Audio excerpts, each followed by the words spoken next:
Hello everyone, welcome back to our channel Passion Street. This is Navina. If this is your first time watching our videos, మా ఛానల్లో ఇంకా చాలా videos ఉన్నాయి. Please check it out. మీకు నచ్చితే పక్కా subscribe చేసుకోండి and also hit bell icon click చేశాక నోటిఫికేషన్స్ మాత్రం ఆల్ అని పెట్టుకోండి. సో నేను ఈ వీడియో పెట్టినా కూడా మీకు వెంటనే వచ్చేస్తుంది, మీరు వెంటనే చూసేయచ్చు. So last video marriage preparations చూసారు కదా. సో ఈ ఎపిసోడ్ 2 ఏంటి అంటే how to manage expenses for your wedding అనమాట. సో ఏవైతే నేను ప్రిపరేషన్స్ లాస్ట్ టైం చెప్పానో సో ఆ లిస్ట్ ని యూస్ చేసుకొని మన బడ్జెట్ లో ఎట్లా ప్లాన్ చేసుకోవాలనేది ఈ వీడియో అన్నమాట. So without further delay let's get into our Pelli Sandadi episode 2.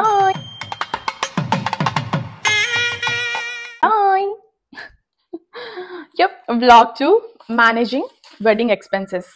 Wedding expenses అనేది ఒక్కొక్క ఫ్యామిలీకి ఒక్కొక్క బడ్జెట్ ఉంటుంది. ఏ ఫ్యామిలీ సేమ్ ఉండదు, ఏ బడ్జెట్ సేమ్ ఉండదు. It depends on the family and depends on individual అనమాట.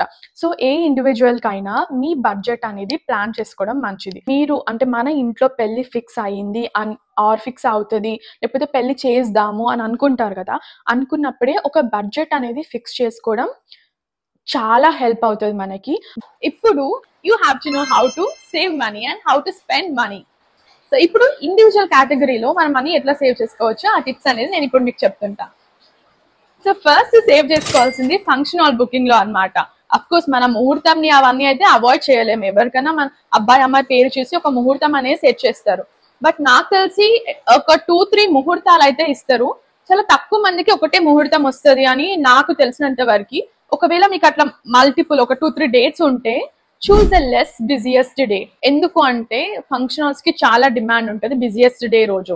అండ్ సచ్చినట్టు వాళ్ళకి డిమాండ్ ఉన్నప్పుడు మనం ఎక్కువ పైసలు పే చేయాల్సి వస్తుంది. అండ్ ఆల్సో ఇక్కడ మనం మన స్టేటస్ చూసో అరే మన పేరు చూసో సిగ్గువాడి మొహమాటంకి పోయి బార్గెన్ చేయలేము, చేస్తే ఇజ్జత్ పోతుందేమో అని మాత్రం ప్లీజ్ అనుకోకండి.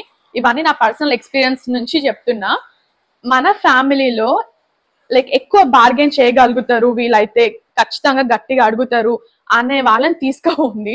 మీకు నిజంగా చెప్తున్నా కదా, అట్లీస్ట్ ఒక 10-20% ఆఫ్ మనీ సేవ్ అవుతుంది ఇక్కడ, trust me. So bargaining is very important. And ఆ ఫంక్షన్ హాల్ ఓనర్స్ ఉంటారు కదా, ఓనర్స్ ఆర్ పార్ట్నర్స్ కి తెలిసిన వాళ్ళు మనకి క్లోజ్, మన రిలేటివ్స్ ఆర్ ఫ్రెండ్స్ ఎవరైనా ఉంటే వాళ్ళతోని మాట్లాడిపించి బుక్ చేసుకోండి. దాట్ వే మనకి ఇంకొంచెం తగ్గే ఛాన్సెస్ ఉంటాయి. అండ్ ఫంక్షన్ హాల్స్ అనేది లొకేషన్స్ బట్టి కూడా ఉంటాయి. మీకు ఒకవేళ కొంచెం అవుట్స్కట్స్ కి కొంచెం దూరంగా వెళ్ళి బుక్ చేసుకున్నా కూడా మీకు తక్కువ రావచ్చు rather than the busiest area. ఇంకొన్ని టిప్స్ ఇవ్వాలి అనుకుంటే ఇప్పుడు లాస్ట్ కి బియ్యం పోయడము, చిన్న చిన్న ఫంక్షన్ పప్పన్నం ఇంట్లో చేసుకునే దానికంటే ఫంక్షన్ హాల్స్ లో లేకపోతే చిన్న చిన్న ఫార్మ్ హౌసెస్ లో అట్లా చేసుకోవడానికి ప్రిఫర్ చేస్తున్నారు. బట్ అందరికీ అది పాసిబుల్ కాదు కదా. పాసిబుల్ అయిన వాళ్ళు చేసుకుంటున్నారు. There is nothing wrong. If you are capable of doing something you do it. If you are not but still if you like to plan something with in our budget, అప్పుడు ఇట్లా చిన్న చిన్న functions మన ఇంటి దగ్గర ఖాళీ plots ఉంటాయి కదా, సో ఖాళీ ప్లాట్స్ లో ఇంటి ముందు అట్లా ప్లాన్ చేసుకుంటే మనకి ఆ హాల్ ఎక్స్పెన్సెస్, ఫామ్ హౌస్ కి రెంట్ అట్లాంటివి ఉంటాయి కదా, సో అవన్నీ తగ్గించుకోవచ్చు అనమాట. సో అట్లా యూ కెన్ ప్లాన్. సో అట్లా చూసుకొని మన స్కిల్స్ ని మనం ఉపయోగించుకోవాలి ఇక్కడ. Second thing food. సో మీరు క్యాటరింగ్ ఇస్తారా లేకపోతే వండిపిస్తారా, ఏం చేస్తారు అనేది అప్ టు యూ అనమాట. సో అప్పుడు కూడా తెలిసిన వాళ్ళతోని మాట్లాడిపిస్తే at least 20-30% or 30-50% I would say తక్కువకి వస్తుంది. ఇది కూడా నా పర్సనల్ ఎక్స్పీరియన్స్ నుంచే చెప్తున్నా, ట్రస్ట్ మీ. తెలిసిన వాళ్ళు ఉంటే ఒక లాటరీ కొట్టినట్టు ఈ పెళ్లి పనులలో, ఈ పెళ్లి ఎక్స్పెన్సెస్ లో. నిజంగా చెప్తున్నా, వాళ్ళని ఏం అడిగేది వీళ్ళకి ఏంది అనేది ప్లీజ్ అట్లాంటివన్నీ ఏమైనా ఉంటే తర్వాత చూసుకోండి. కానీ తెలిసిన వాళ్ళకి ఇట్లా ఏమైనా ఉంటే మాత్రం ప్లీజ్ గో త్రూ దెమ్. ఎందుకంటే మనకి కావాల్సింది పైసలు సేవ్ చేసుకోవడం కదా అని మన అవసరం. సో పెళ్లి అప్పుడు మనమే చేసుకుంటాం అనేది మాత్రం completely wrong. We have to take help, definitely take help. మీకే తెలిసిన వాళ్ళు ఉంటే దట్స్ కంప్లీట్లీ ఫైన్. తెలియని వాళ్ళు ఉంటే మాత్రం ఇట్లా తెలుసుకొని వాళ్ళ ద్వారా పోతే మనకి చాలా మనీ అనేది సేవ్ అవుతుంది అనమాట. అండ్ క్యాటరింగ్ దగ్గర మనం సేవ్ చేసుకునేది ఎట్లా అంటే, ఇప్పుడు ఇంటర్నేషనల్ క్విజన్స్, మల్టీనేషనల్ క్విజన్స్ పెడుతుంటాం కదా, అట్లా కాకుండా మన బడ్జెట్, మన లొకాలిటీ, మన కమ్యూనిటీని బేస్ చేసుకొని కూడా మ్యాండేటరీ ఫుడ్ ఇది తింటారా తినరా, తింటే ఎంతవరకు తినొచ్చు అని ప్లాన్ చేసుకొని పెట్టుకోండి. అంటే ఎగ్జాంపుల్ చెప్తున్నా, ఇప్పుడు పిజ్జా పెడదామని అనుకున్నారు. సో ఇప్పుడు 2000 పీపుల్ని ఇన్వైట్ చేసినారు. ఆ 2000 పీపుల్లో ఎంత మంది తింటారు అది క్యాటరింగ్ వాళ్ళకి ఐడియా ఉంటుంది. సో అఫ్ కోర్స్ వాళ్ళే మనకు సజెస్ట్ చేస్తారు, ఇది ఇంత పెడితే బెటర్, ఇది ఇంత కొంచెం ఎక్కువ పెడితే బెటర్, ఇది తక్కువ పెడితే బెటర్. దాట్ వే రొటేట్ అవుతుంది అనమాట. సో ఆ రొటేషన్ అనే దగ్గర మనకి ఫుడ్ అనేది వేస్ట్ అవ్వకుండా ఉంటుంది. సో అట్లా క్యాటరింగ్ వాళ్ళ సజెషన్స్ కూడా తీసుకోండి. వాళ్ళేం చెప్పేది ఇది మా పెళ్ళి అని మాత్రం అనుకోకండి. Okay, so that way you can save some money. ఎందుకంటే ఎండ్ ఆఫ్ ద డే మీరు 100 వెరైటీస్ పెట్టినా కూడా టేస్ట్ బాగాలేదనుకో, ఏదో ఇదిలో ఏతిలో పోయి పెట్టిండు 100 ఐటమ్స్ కానీ ఏది బాగాలేదు అని అంటారు. 10 ఐటమ్స్ పెట్టినా కూడా 10 ఐటమ్స్ పెట్టింగ్ కానీ మస్తు పెట్టిండు అని అంటారు, రైట్? సో అందరి క్రేవింగ్స్ ని, అందరి సోల్స్ ని మనం సాటిస్ఫై చేయలేము. మన ఉన్న బడ్జెట్ లో ఎట్లా బెస్ట్ చేసుకోవాలి అనేది అది మనలో ఉంటుంది అనమాట. లైక్ మనం ప్లాన్ చేసుకునే దాంట్లో ఉంటుంది. So yeah, you got be very careful. Okay, and next decoration. So decoration అనేది మీరు హాల్స్లో ఒకవేళ ఇన్బిల్ట్ అంటే హాల్ వాళ్ళే చేయాలి అని అనుకుంటే సో వాళ్ళతోటి ఎక్కువ బార్గెన్ చేయలేము. అక్కడ మాత్రం ఖచ్చితంగా తెలిసిన వాళ్ళు ఉండాలి. తెలిసిన వాళ్ళు ఉంటే మనకి చాలా తక్కువకి వస్తుంది. ఎందుకంటే ఒకవేళ బయట వాళ్ళని అలో చేసే ఛాన్సెస్ ఉన్నాయి అనుకోండి, సో మనం మాట్లాడుకుంటాం కదా, సో ఎక్కువనో తక్కువనో అయిపోతుంది. కానీ వీళ్ళకి డిమాండ్ ఎక్కువ ఉంటుంది, ఎందుకంటే సచ్చినట్టు వాళ్ళతోనే మనం పోవాలి కాబట్టి. సో అందుకని ప్లీజ్ ఎక్కడ మొహమాటం, సిగ్గు అట్లాంటివి పడకుండా బార్గెన్ చేయాల్సిందే. ఇమాజిన్ 1-2 lakhs సేవ్ అయినా కూడా అది మీకు ఇంకో దగ్గర హెల్ప్ అవ్వచ్చు కదా, అందుకని చెప్తున్నా. సో ప్లీజ్ మొహమాటం అనేది అస్సలు వాడొద్దు.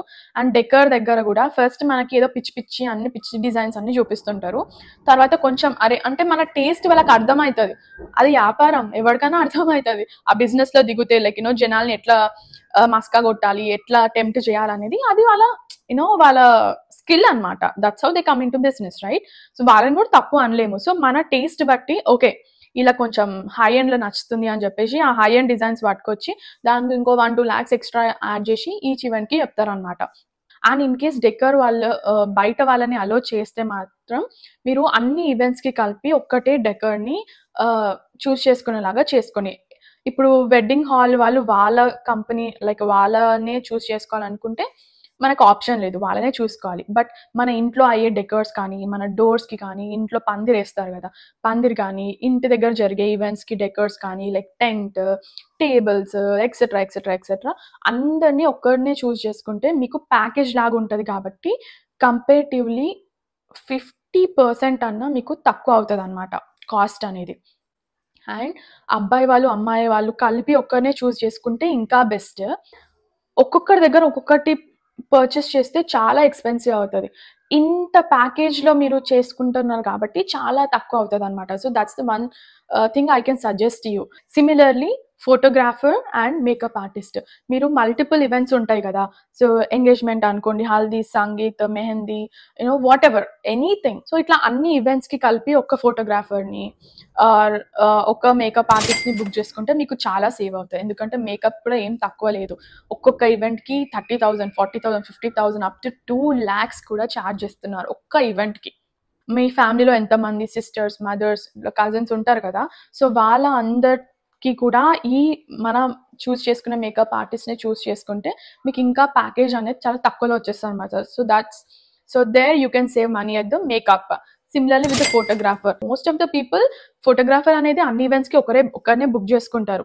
అప్పట్లో అంటే లైక్ మన మమ్మీ వాళ్ళ జనరేషన్లో పెళ్లి కూతురు సైడ్ వేరే ఫోటోగ్రాఫర్, పెళ్లి కొడుకు సైడ్ వేరే ఫోటోగ్రాఫర్ అట్లా పెట్టుకునే వాళ్ళు అంటారు. బట్ మా పెళ్ళికైతే మేము ఒకటే ఫోటోగ్రాఫర్ని 2 sides ఒకటే ఫోటోగ్రాఫర్ని పెట్టుకున్నాం అనమాట.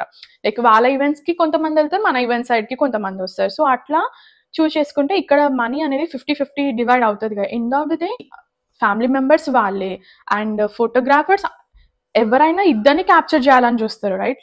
అక్కడ ఇంపార్టెంట్ ఏంది, పెళ్లి కొడుకు ఫోటోగ్రాఫ్ అంటే పెళ్లి కొడుకునే తీయడు కదా, పెళ్లి కొడుకు పెళ్లి కూతురు ఇద్దరిని క్యాప్చర్ చేయాలి. సో అట్లా వాళ్ళింత వీళ్ళింత పెట్టుకునే బదులు ఒక్కనే పెట్టుకుంటే అని 50-50 డివైడ్ అవుతుంది కాబట్టి. So there you can actually save the money. And coming to the shopping, shopping దగ్గర వాటర్ అయితే మనం వాటర్ తాగే లాల్ షాపింగ్ దగ్గర పైసలు అయితే మనం వాటర్ తాగే కంటే ఫాస్ట్గా కరిగిపోతాయి అన్నమాట పైసలు. అట్లుంటది, ఎన్ని ల్యాక్స్ ఉన్నా సరిపోదు. I mean it's again up to individual, అందరికి ల్యాక్స్ అవుతాయి అని నేను అట్లా చెప్పట్లేను. సో అట్లా ఎన్ని పైసలు ఉన్నా సరిపోవు అనమాట. సో అందుకని మిగతా దాంట్లో కొంచెం అటు ఇటుగా మనం సేవ్ చేసుకుంటే ఇక్కడ కొంచెం స్పెండ్ చేసుకునే ఛాన్సెస్ ఎక్కువ ఉంటాయి అన్నమాట. బికాస్ ఈ షాపింగ్ ఇవన్నీ అనేది ఓన్లీ పెళ్లి కూతురికే లేకపోతే ఓన్లీ పెళ్లి కొడుకుకే సంబంధించింది అయితే కాదు కదా. ఇంట్లో ఉన్న వాళ్ళందరూ కొనుక్కుంటారు.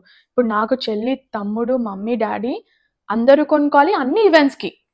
బికాస్ మన ఇంట్లో పెళ్లి కదా, ఏది కూడా తక్కువ కాదనమాట. సో షాపింగ్కి కూడా నాకు ఒకటి నచ్చింది ఏంటంటే మమ్మీ డాడీ ఒక బడ్జెట్ అనేది, బికాస్ వాళ్ళు ఎంతవరకు ఖర్చు పెట్టగలుగుతారో అనేది వాళ్ళకి తెలుస్తుంది కదా. సో షాపింగ్ అయితే ఇంతలో చేద్దాము, ఓకే. సో అట్లా ప్లాన్ చేసుకొని మనం షాపింగ్ అనేది చేయాలి. నేను నా డ్రెస్సెస్ కొంచెం కాస్ట్ ఎక్కువైనా సరే నాకు నచ్చినట్టు ఉండాలని నేను అనుకున్నా. బట్ ఇంకొకరు ఎట్లా అనుకుంటారు, ఒక్కటేసారి వేసుకుంటాం కదా, ఒక్కటేసారి వేసుకునే దానికి మళ్ళీ అంత గ్రాండ్ది మన పెళ్ళికి వేసుకునేది ఇంకొక పెళ్ళికి వేసుకోలేము. సో అట్లా ఈ మధ్య ట్రెండింగ్ లో ఉంది ఏంటి, thrift stores, pre loved clothing and rent చేస్తున్నారు. ఫర్ 1 day 2 days అట్లా రెంట్ తీసుకొని, even for wedding, reception, sangeet, haldi అట్లా చాలా రెంటింగ్ కి ఇలా second hand or pre loved clothes ని చూస్ చేసుకుంటున్నారు rather than buying the new ones. So అట్లా అప్పుడు కూడా ఈ న్యూ వన్స్ కంటే అట్లా కొనుక్కోవాలి అని అనుకునే వాళ్ళకి ఇది ఒక ఆప్షన్ ఉంది. And you can save like lots of money there. And jewellery కూడా it's completely up to you. మీరు ఫుల్ గోల్డ్ వేసుకుంటారా, ఫుల్ డైమండ్స్ వేసుకుంటారా, లేకపోతే complete artificial or silver jewellery. ఇప్పుడు అసలు గోల్డ్ కంటే లైక్ న్యూమరస్ డిజైన్స్ వస్తున్నాయి, ఎంత బాగుంటున్నాయో. బట్ అందరికీ అది ప్రిఫరబుల్ కాదు కదా. సో అట్లా మీకు ప్రిఫరెన్సెస్ ఉంటే you can go there. So gold కొంచెం కొనుక్కొని అట్లాంటివి, if your family accepts or you choose to prefer that, then go for it. చాలా మనీ సేవ్ అయిపోతాయి. సో అట్లా ఈచ్ ఇండివిజువల్ కేటగిరీకి మనం ఒక బడ్జెట్ ఫిక్స్ అయ్యి ఎక్కడ తగ్గించుకోవచ్చు, ఎక్కడ పెంచుకోవచ్చు, ఎక్కడ అడ్జస్ట్ చేసుకోవచ్చు అని ప్లాన్ చేసుకోండి. అండ్ మెయిన్ థింగ్ ఏంటంటే నేను చెప్పాలనుకుంటుంది, మీరు మేనేజ్ చేసుకునే స్కిల్ మీకు ఉండాలి, ఆర్ ఆ స్కిల్ ఉన్న పర్సన్ తోటి మీరు వెళ్ళాలి. ఎందుకంటే ఇక్కడ మొహమాటం ఆర్ సిగ్గు, ఎందుకంటే వాళ్ళ బిజినెస్ పెంచుకోవడానికి, వాళ్ళ పైసలు రావడానికి 100 చెప్తారు. అదే మీరు కూడా ఇట్లా అంటే ఎట్లా సార్, మీరు కూడా ఇట్లా అంటే ఎట్లా మేడం, మీరే ఇట్లా అంటే ఇంకొకరు ఎట్లా అంటారు. సో అట్లా మస్తు లేపుతారు మనం పైకి. అట్లా పొంగిపోయి ఇట్లా పూరి ఉబ్బినట్టు ఉబ్బిపోయి పైసలు ఎక్కువ పెట్టుకోకండి, మొహమాటంకి మాత్రం పోకండి. Try as much as you can. End of the day do enough research. ఆ రీసెర్చ్ అనేది చాలా హెల్ప్ చేస్తుంది. టాక్ టు పీపుల్, ఇట్లాంటి క్యాటరింగ్ కానీ, మేకప్స్ కానీ, హ్యావ్ సమ్ కాంటాక్ట్స్. ఒక్కటే దాంతో పోకండి. Have multiple options and then you can choose one among them what suits you. So అట్లా ప్లాన్ చేసుకుంటే వెడ్డింగ్ ఎక్స్పెన్సెస్లో మీకున్న బడ్జెట్లో అట్లీస్ట్ 20-30% అయితే ఈజీగా సేవ్ చేసుకోవచ్చు అనమాట. సో ఐ హోప్ ఈ వీడియో చాలా మందికి హెల్ప్ అవుతుంది అని అనుకుంటున్నా. మీకు యూస్ఫుల్ అవుతుంది అనిపిస్తే ఆర్ ఇంకెవరికైనా యూస్ఫుల్ అనిపిస్తే please do share with them. And also మీకు ఈ వీడియో నచ్చితే please do like, comment, share and don't forget to subscribe. Please help me reach 50,000 subscribers soon, please. So yeah, that's all for today. Thank you all so much for watching. See you in our next video. Bye.